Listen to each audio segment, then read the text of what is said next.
Welcome back to this week's episode of Holt Growers. I'm your host, Timothy Holt, and we're tackling this fence behind me. So a couple of things that I've done. We put the wood posts over there, concreted them in. They came out with the 3 feet countersink, so we went ahead and put about 30 pounds of concrete on the bottom of each of them. They're definitely not going anywhere.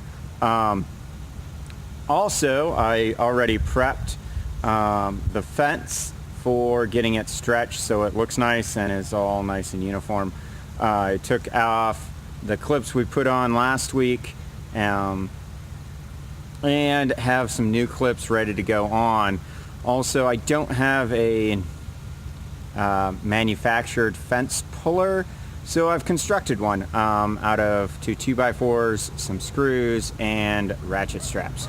I don't have it quite hooked up yet, but it's going to be over there. I'll move the camera closer and we'll get started. As always, if you like this video, found it entertaining or informative, please hit that like button down below, subscribe, hit the thumbs up, you'll get notifications, and leave a comment if you got any suggestions or just want to say hi or snide remarks. I'll accept those too. As always, get out and grow someday. May God bless you. Stay tuned for the time lapse of getting this fence stretched and clipped into place.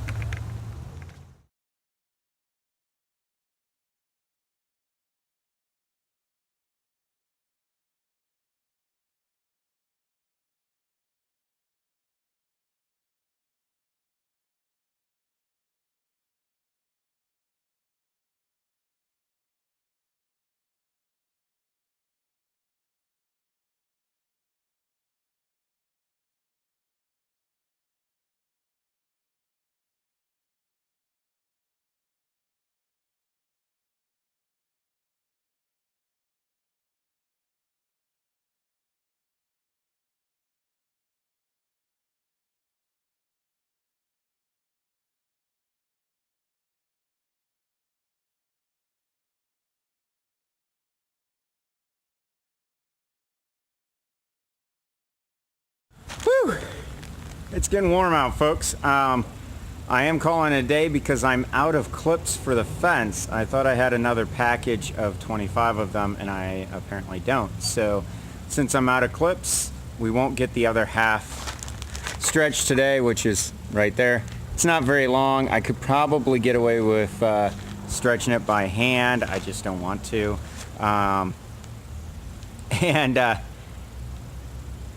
I'm still out of clips either way. So thank you for watching. I hope you've enjoyed this. I ran out of clips. I put 2 on each, and you're actually supposed to have 3. So if you follow me here, I'll show you what's going on here. This particular post has 3 like you're supposed to have. The rest of them have 2. A top one and a bottom one because I ran out. So these clips are pretty neat. I think I highlighted them in the other video, but they clip on really well. I don't know how well you could see that in our time lapse, but they're really easy to put on once you get the fence stretched out. And if you look, it looks pretty good. So we're good all the way down. That end post is a little shorter, but that's because I used it as an anchor post for stretching, and I wanted to make sure it was countersunk enough not to pull out, which it seemed to work pretty well for that. I did tie in our post to our neighbor's fence, tie in our fence there, so it's all the way onto their fence and it's all tied in together. As you can see, that is a parking lot, so it's a nice chain link fence. It works well for their purposes and for mine. So this fence is 4 foot tall, and it'll keep the chickens in and keep most predators out. There might be some deer, but we're in the middle of town. I'm not overly worried about deer. There are deer in the area, and they get in and start eating the crop, then we'll deal with it then. deer can jump really high. They'll clear this 4-foot fence without thinking twice. So then I've seen them jump over 6-foot fences too. So not overly worried about the deer yet. We'll see how next year goes. And whew, that was some work, but it looks nice. I'm happy with it. Next week I really want to get the other section done and the gate hung, so stay tuned for that. The other part of that next week is, it is the first week of October right now, and I need to get the garlic in for winter crop. So garlic in here in western Pennsylvania goes in about the second week of October, so stay tuned for that.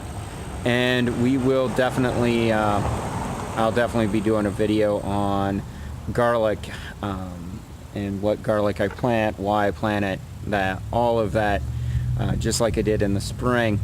But this will be more on the planting of it and how it winters very well here in western Pennsylvania. So stay tuned for that. As always, hit that subscribe button if you like it, as well as the like, thumbs up, and the bell.